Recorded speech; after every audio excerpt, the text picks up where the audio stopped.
इस रेसिपी को आपने एक दफ़ा ट्राई कर लिया ना तो कोई यकीन नहीं करेगा कि ये पापड़ी आपने घर में बनाई है। बिस्मिल्लाहिर्रहमानिर्रहीम, अस्सलाम वालेकुम। आज हम आपके साथ रमज़ान स्पेशल में पापड़ी बनाने की बहुत ही परफेक्ट और कमर्शियल रेसिपी शेयर कर रहे हैं। इजी सी रेसिपी है, बहुत जल्दी बन जाएगी, कोई ज़्यादा मेहनत करने की इसमें ज़रूरत नहीं है और ये आप स्टोर कर सकते हैं 2 से 3 महीने के लिए।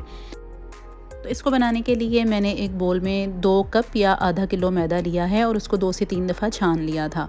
मैदे के साथ ही मैंने यहाँ इसमें 1 खाने का चम्मच भर के कॉर्नफ्लावर शामिल किया है, हस्बे ज़ायक़ा नमक या 1 चाय का चम्मच नमक शामिल किया है। 1 चाय का चम्मच ही भर के मैंने इसमें सफ़ेद ज़ीरा लिया था और इस तरह से हाथ से क्रश करके मैंने वो ज़ीरा इसमें शामिल कर दिया है। हल्का सा क्रश होना चाहिए, बहुत ज़्यादा हमें इसको बारीक नहीं करना ज़ीरे को।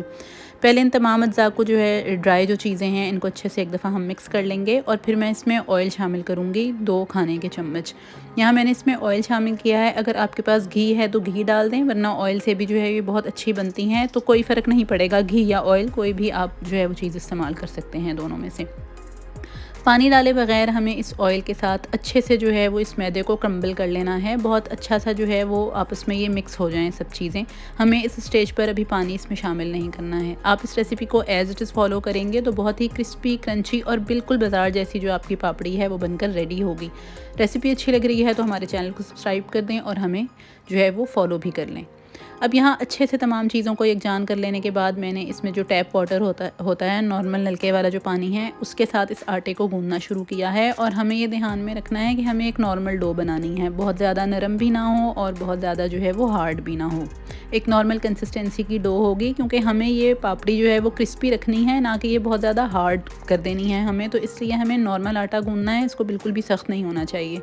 अब इस तरीके से जो आप वीडियो में देख रहे हैं, हल्के हल्के से जो है वो मुक्कियाँ लगाते हुए, पंचिंग करते हुए मैं अच्छे से इस आटे को जो है वो गूंद लूँगी। और बहुत ज़्यादा इसको गूंदने की ज़रूरत नहीं है, बस 3 से 4 मिनट जब ये सब चीज़ें यकजान हो जाएंगी तो हम इसकी पंचिंग करेंगे और फिर हम इसको जो है वो रेस्ट के लिए रख देंगे, तकरीबन 1 से 2 घंटे के लिए। टाइम कम है तो आधा घंटा भी काफ़ी है, वरना आप इसको 2 घंटे के लिए, गर्मी है तो फ्रिज में रख दें, अदरवाइज़ सर्दियों में आप इसको बाहर ही छोड़ दें।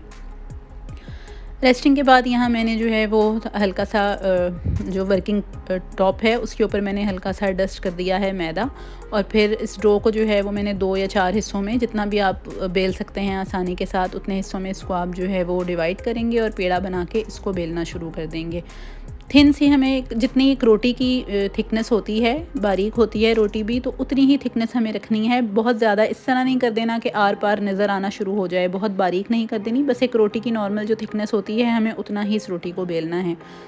अब यहाँ मैंने इसको जो है वो बेलने के बाद फ़ोक की मदद से प्रिक कर लिया था, ताकि ये गोलगप्पे की शक्ल ना इख्तियार कर ले, क्योंकि हमें पापड़ी चाहिए है, तो ऐसा ना हो कि ये ऑयल में जाके जो है वो फूल जाए, इसलिए इसको प्रिक करना ज़रूरी है। यहाँ मैंने एक मोल्ड ले लिया है, एक बड़े साइज़ का लिया है और एक जो है वो छोटे साइज़ का है। आपकी चॉइस है, जल्दी काम ख़त्म करना चाहते हैं तो बड़े बड़े बना लें। मैंने दोनों साइज़ जो है वो बनाए हैं, छोटे भी और बड़े भी, तो आपकी चॉइस है आप किस साइज़ का इसको जो है वो करना चाहते हैं। इवन आप ये इस तरह की शेप नहीं देना चाहते तो आप सिंपल इसको छुरी के साथ जो है वो इसके पीसेस कट करें और फिर आप इसको फ्राई कर लें।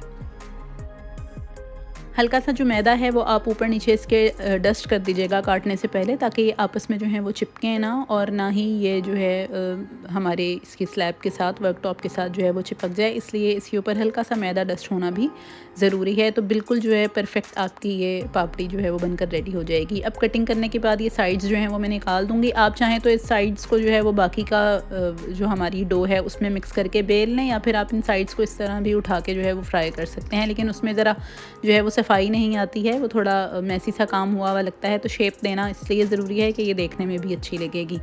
अब यहाँ पे जो है वो मैंने सारी इकट्ठे करके रख लिए हैं काटने के बाद, और इनको अब मैं गरम तेल में फ्राई करूँगी। मैंने तेल को गरम कर लिया था, बहुत ज़्यादा बबलिंग हॉट नहीं चाहिए, एक नॉर्मल जो गरम हुआ हुआ तेल होता है, हमें उस हद तक इस तेल को गरम करना है।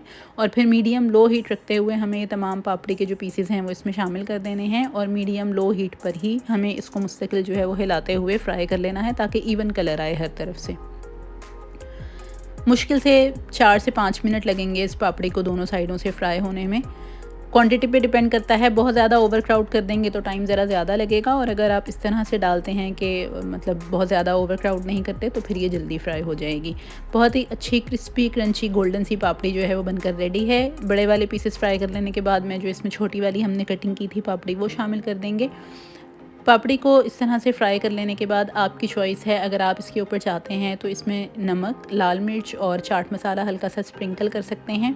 मेरी एक वीडियो इस रेसिपी के साथ भी मौजूद है, अगर आप चाहें तो वो भी फॉलो कर सकते हैं। लेकिन मैंने इस पापड़ी के ऊपर कोई भी चीज़ स्प्रिंकल नहीं की है, ये बिल्कुल प्लेन पापड़ी है जो आपकी चना चाट के साथ, दही बड़ों के साथ और बहुत सी मुख्तलिफ़ जो रेसिपीज़ हैं चाट की, उसमें ये इस्तेमाल होगी।